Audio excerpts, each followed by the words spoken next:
While reading Berserk, the character that seemed to draw the most attention to me was Griffith.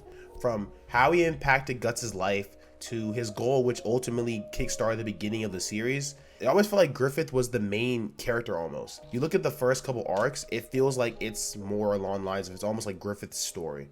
So, with this in mind, I felt that Griffith deserved his own video, just talking about why he might quite possibly be the best written antagonist in manga history. Don't forget to like and subscribe and hit that bell notification, all that good stuff, you know what I'm saying? Because we're going to be back on the YouTube grind. Dreams are a key theme of Griffith's character and a main clashing point of his and Guts' ideologies. So Guts' dream has always been really simple throughout the series, from striving for others' validation to finding his purpose and, now killing Griffith. So his goals are for the most part always simple. They don't really ever require crazy multiple steps. Now Griffith, on the other hand, has the dream of having his own kingdom, which, considering that he's neither rich nor royal, is a hard-ass dream to achieve. But it's really important to understand why Griffith has this dream. So when Griffith was a kid, he lived in a poor and dark neighborhood, and the only thing that shined brightly in his world was this massive castle that overshadowed the place where he lived at. And because of that, it became his ultimate goal to have his own kingdom that shined just as brightly.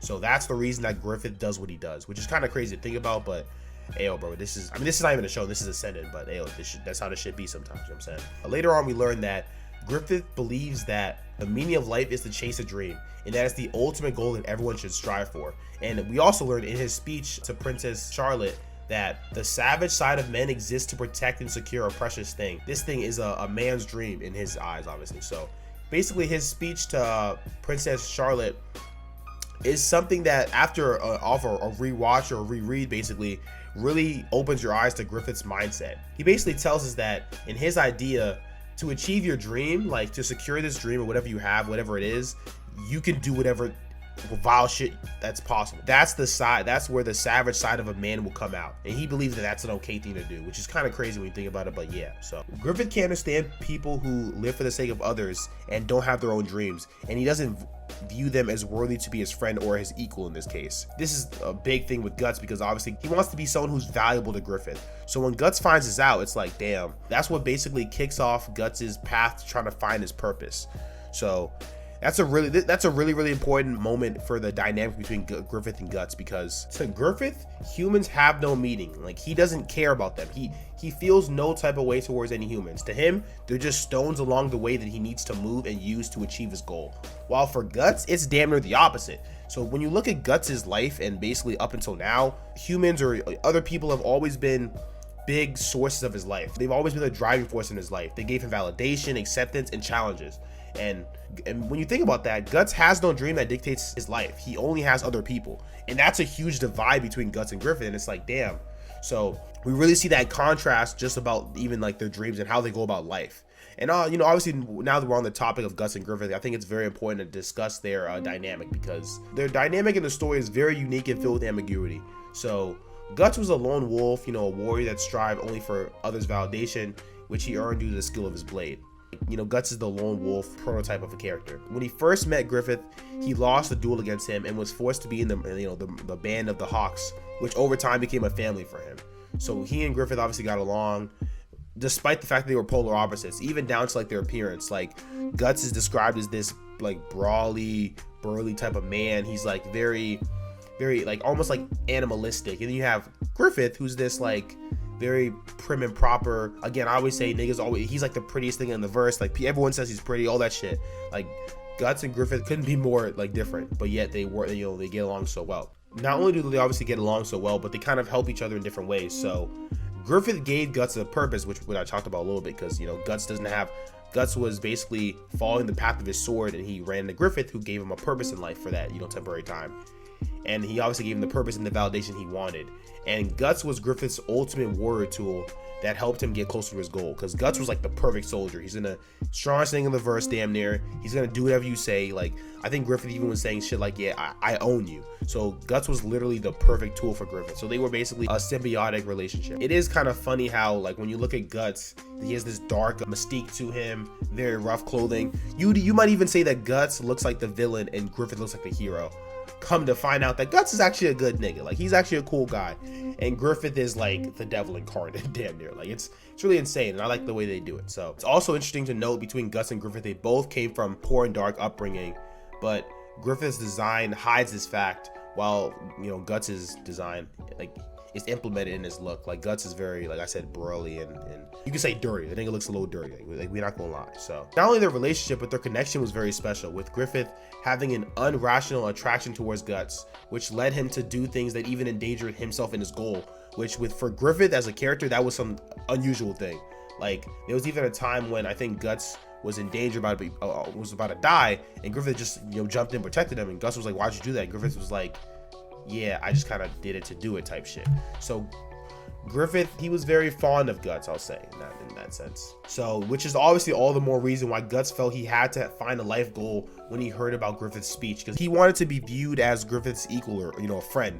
And Griffith just said basically out loud, like, yeah, I can't view you as a friend or as an equal if you don't have a goal. So Guts is like, well, shit, I guess I gotta get a goal. So that was like the whole purpose of him going on his life purpose mission or whatever. The next thing I'm gonna cover are the duels between Guts and Griffith, because the two duels we see between them, I think it's basically the driving force of the two parts of the story. In the first duel, Guts gets destroyed by Griffith. Like, it's really not close. I know, you know, Guts is a brawly nigga. Like, he's very Kenpachi, like, shout out my nigga Kenpachi. Niggas a go. Watch Bleach if you haven't, obviously. Guts is very brawly in that sense. So I think he gets like a hit on Griffith off of some like wild shit, but nonetheless, like, Griffith disarms him. It's over very, very quick, and it's just, you know what I'm saying, it's very, very, very easy. So in that fight, we see Griffith fought for his dream, and he saw an opportunity in Guts, and, you know, he was able to capitalize on it, while Guts just kind of like fought, you know, he was just trying to prove his strength with no resolve. Guts didn't really have any resolve, in the sense of he just was fighting with his strength, and that was probably the main reason of him losing. Like, it was a weak way of thinking. While in the second duel they had, you know, I think arguably the most important duel in the story so far, the ideologies were switched. Guts fought for a dream, and Griffith was the one that fought for someone else's sake. Like, in this case, he was just fighting for Guts' sake to keep him on the band. Like, Guts was fighting because he wanted to find his purpose in life, and Griffith was just fighting because he was like, I don't want to lose you, Guts, like, type shit. It was like a Uno reversal card, so that was really cool to see. Yeah, so Griffith got beaten easily and actually won attack, which was crazy. Because his resolve wasn't strong enough, Guts' resolve and his ability to surpass Griffith, and, you know, Griffith was defeated utterly, so that was insane. We didn't really know it at the time, but this, you know, this second battle would be the start of the abyss for Griffith, because he becomes irrational, he loses track of his dream. This nigga basically starts wilding out. Like, he ends up sleeping with the king's daughter, which is like, this nigga, like, I don't know what this nigga was doing. He was just doing wild shit. So he ends up sleeping with the king's daughter, and he basically gets arrested for it, because, like, he gets caught up. And he's at the lowest point of his life. Like, his dream is starting to fade more and more. And it's like, it's at this point in prison when this nigga Griffith, like, we really get to see Griffith's, like, inner monologue and really how twisted of a nigga this guy really is. So while in prison, we learn more about his inner self and how he views the situation. So when he's in prison, he starts bad-mouthing the king and stuff, you know what I'm saying, telling him that he's worthless, and that the king would ruin his ambition of leading and having a stronger kingdom because of one single person, which is, you know, obviously his daughter. And he's like, yeah, that's pathetic. After looking at the series again, or after rereading it, you can kind of view that in a different way, where Griffith's low-key scolding himself. It's more of a self-reflection, because he's basically saying, like, Griffith, you idiot, you ruined your dream for the sake of Guts. Like, you know, you had this dream that's really important, and you gave it up just for this guy Guts. Like, that's when Griffith's really like, yeah, it's not, I kind of took an L type shit. He realizes that while Guts is currently the only thought that kept his humanity while he was in prison and being tortured for months, when you think about it, the nigga Guts is the reason you're in this situation in the first place. Because of that, Griffith's out here looking like, damn, Guts is the reason that currently my dream is pushed off right now. Obviously, in the first battle, Griffith got ownership of Guts. He was like, yeah, I own you. That was the whole thing for like the first quarter of the series. And that's how Griffith viewed it. Griffith viewed it as if he had ownership over Guts. And I guess in prison, he starts thinking about it. He's like, damn, like, in reality, this thing of Guts owned me. Like, without knowing it, Guts made me lose track of my goal. He made me question my ambition. Griffith was filled with crazy rage. Like, it's to the point where he's just like, in Griffith's mind, I think what something that's really, really cool to me is that when talking about Guts, he has a rage about Guts and also a gratefulness. Like, he knows that Guts brings out the humanity in himself. So yeah, on one hand, he despised Guts, but on another hand, he admired him. So it was a really cool dynamic there. We get to see a glimpse of Griffith's like conflict between his hatred and love for Guts when Guts and the band of the Hawks come to save Griffith, because obviously Guts comes back and he finds out that this nigga Griffith has been arrested for I think about a year or so. So after getting saved by Guts and all them, he wants to choke Guts to death, but he stops because in the end he's like, yeah, Guts is the only reason I have my humanity left. So it was kind of we see that tug and pull of Griffith's mental, like we just see where his head's at type thing. In my opinion, that duality is what makes Griffith's character shine. Like, we as the readers never really know until the last second if Griffith is going to be a threat or not, because he himself doesn't even know. Like, there are times that Griffith seems like this evil ass nigga, and there are times that it's like, damn, this nigga Griffith's kind of cool type shit.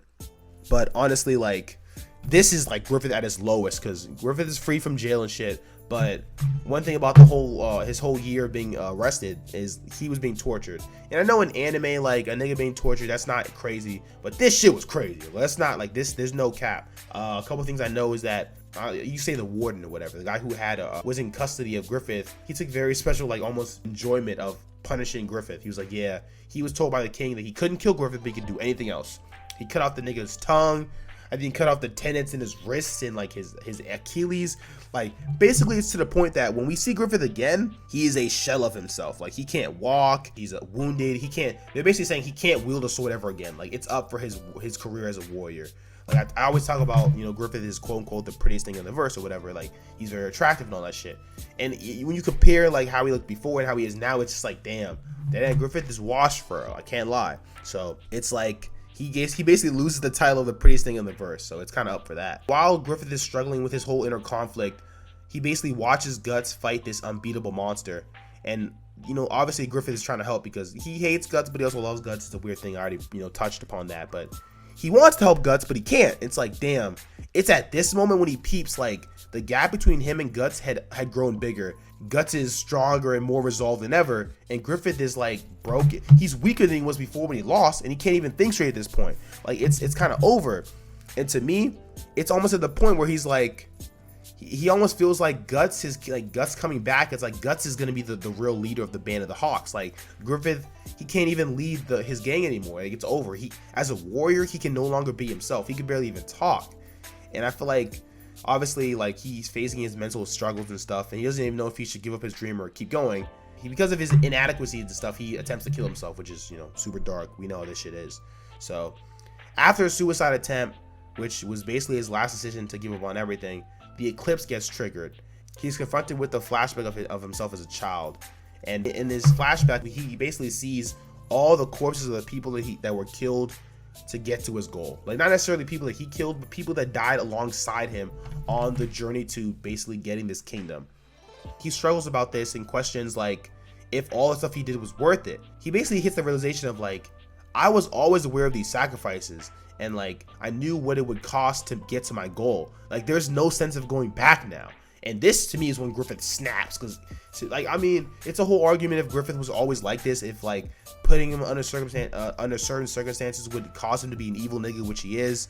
But to me, this, like, bringing Griffith to his lowest point, this is when Griffith really snaps, in my opinion. So the Eclipse is activated. Now, I want to real quick touch on what the Eclipse is, because I just want to put into perspective how crazy this shit is. So the Eclipse, basically, it only works for those whose possession the Crimson Beareth, which we saw Griffith had possessed for most of the series. It was a very, very, very mysterious amulet, or whatever you want to call it. And I always knew, even to read it the first time, you could tell it was a very important thing. So we hit the Eclipse, and basically the person who's the bearer of the Crimson Beareth is presented with the choice of offering a sacrifice of what's precious to them.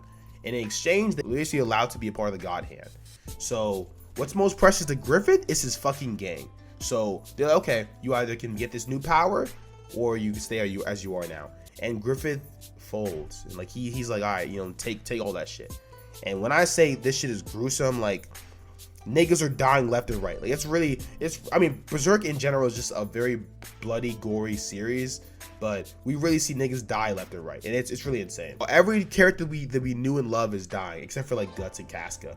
And the reason Casca doesn't die is even more fucked up, because the reason she didn't die is because she's a woman, just being honest, because she basically is getting raped by some of the demons. Then Griffith gets his demon form, and then he starts raping her. It's just insane.